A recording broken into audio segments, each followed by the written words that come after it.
Sako Media, tunaangazia maisha, tunaandika kesho. Mtoto wa nne mzao wa marehemu yangu. Jina langu naitwa Joseph Isa. Pole tena kwa msiba mzito ambao pia umegusa familia na umegusa tasnia ya filamu hapa nchini Tanzania. Nitamani kusikia vile ambavyo ulikuwa ukifahamu kazi za marehemu baba yako, jinsi ambavyo wewe binafsi ulikuwa ukijivunia baba yako. Kazi za mzee nazifahamu kwa sababu mimi mwenyewe pia nilikuwa nazifanya. Ndio nilikuwa na shoot kazi zake.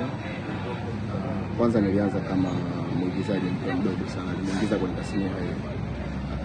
Akanipachika jina ambalo nafahamika sasa hivi Kabuti. Haya kipindi cha miaka ya 90 nilikuwa kama mtoto anacheza kwenye wakati ndo naanzisha masuala ya TV. Sasa ndo naanza kuingia ITV. Mimi nilikuwa nacheza nikiwa mdogo sana, kwenye darasa la 6 siku ngapi. Akaniingiza kwa kwenye sanaa, nikafanya muda mfupi sio sana. Baadaye nikaenda shule nikasoma kutoka coding. Niliporudi nikaachana masuala ya uigizaji, nafanya kamera kama mwana. Naenda kwa nishawishi kwa siku fanya sasa, kwa najua napenda kamera, fanya. Kwa hiyo nikawa kameramani, nafanya filamu za bongo movie zote karibia nafanya. Pia kwa ananipush endelea kufanya. Baadaye ananiambia sasa ushakomaa, kaanza kufanya kazi zangu. Akaniamini, kaanza kufanya kazi zake sasa, shoot filamu zake zote, comedy na nini. Hizi mnazoziona YouTube zote nafanya mimi. Kwa hiyo wakati tunaendelea, mimi wakati nafanya pia bongo movie, watu wakawa wanatamani sasa mzee wako wanahitaji kufanya naye. Kwa hiyo nikawa naingiza kama director na Mamata na JB, nikawa nampeleka kule. Sababu nilikuwa nafanya nao kazi. Kwa hiyo nikawa nampeleka mzee akarudi tena kwenye moja kwa moja kwenye filamu. Fanya filamu, baadaye akapumzika kidogo. Tamthilia ziliposhamiri wakamuita tena, kaanza kufanya ile tamthilia. Kwa mimi nafanya tena hizi masuala production, lakini sasa kwenye filamu nilitoka na nafanya mambo live streaming. Sasa tunafanya na taarifa sasa ya kifo cha baba wako, kweli kukuta ukiwa amenikuta kwa sababu mimi mwenyewe tulisimama mpaka dakika mwisho hospitali. Saa 11 asubuhi nikaa kuna kazi tayari kwa mkononi nishapewa, naenda Dodoma. Sasa wakati napambana nikamwachia mdogo wangu majukumu ya kusimamia na nini mgonjwa na maendeleo yake. Alafu mimi nikaenda Dodoma.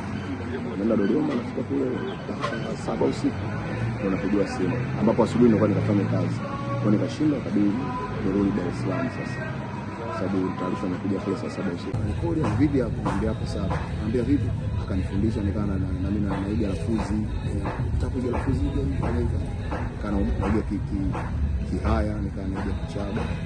Nikanafanya nikapata mpaka matangazo Clouds. Yeye ndo alinifundisha. Nikanafanya matangazo ya Clouds pale ya kihaya, naongea kihaya, na Clouds nini vitu vingi nilikuwa nafanya. Kwa lafuzi ya kihaya na kichaba. Nilifanya vizuri sana. Lakini yeye ndo alikuwa ananifundisha. Kwa nini najivunia sana kwa uwezo wake mkubwa sana. Kitu gani ambacho sisi hatukijua, lakini kama mtoto unakijua, siri ya kazi ya mzee wako kwa mahiri kwa muda mrefu na kutokuwa msikivu? Kikubwa alikuwa ana mambo mengi. Yeye kumpigia simu kazi, chakubaliana tu anakuja kwenye kazi. Hana mambo mengi, hana ile sijui alikuwa apendi star sijui ya kwamba kuna kazi bwana, kuna JB akija kwa JB kuna kazi. Yeye ndio kuna kazi kule kwa JB.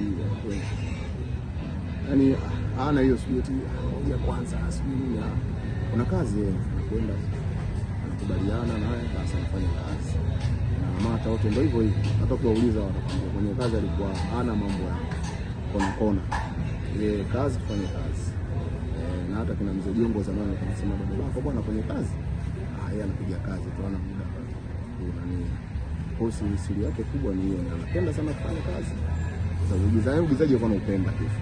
Kwa unapompa kazi anataka kufanya kweli. Anafanya mara mbili yake. Utaratibu wa mazishi mmeupangaje?